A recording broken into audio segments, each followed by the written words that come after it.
Question है, एक व्यक्ति 12,050 रुपये 2 भागों में निवेश करता है। पहले भाग को उसने साधारण ब्याज पर 10% प्रति वर्ष की दर से 2 वर्ष के लिए निवेश किया और सेम रुपये को उसने क्या किया, सेम रेट से और सेम समय के लिए निवेश किया चक्रवृद्धि ब्याज पर। ठीक है, तो आपको बताना है कि उसके अंत में जो उसके राशि मिली वो दोनों राशि क्या थी, बराबर थी। तो आपको बताना है कि चक्रवृद्धि ब्याज पर उसने कितना रुपये निवेश किया था। दो पार्ट है, ए और बी।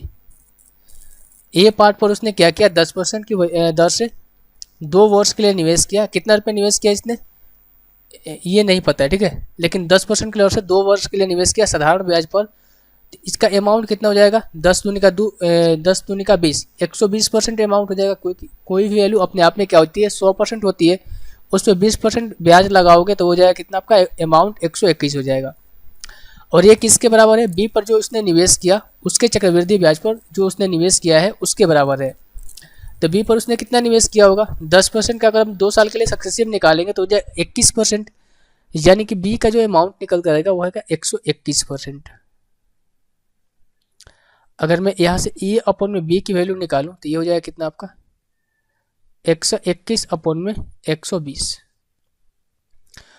अगर मैं इसको जोड़ूँ तो ये कितना हो जाएगा आपका 2, 4 और 2, 241 की वैल्यू क्वेश्चन में कितनी दे रखी है, 12,050। कितने बार में जाएगा, 5, 5 चौका 20, 0, 5 10 12, 5, यानी कि ये 50 बार में जाएगा। ठीक है, हमें पूछा गया उसने चक्रवृद्धि ब्याज पर कितना राशि निवेश किया था। चक्रवृद्धि ब्याज कौन सा है, बी है ना, यानी कि बी वाली जो है वैल्यू है वो चक्रवृद्धि ब्याज है। तो 120 का हो जाएगा कितना आपका 50 गुना। तो उसने चक्रवृद्धि ब्याज पर निवेश की गई राशि कितनी थी, 6,000 रुपये थी। ऑप्शन नंबर सी जो है इस क्वेश्चन का आंसर हो जाएगा।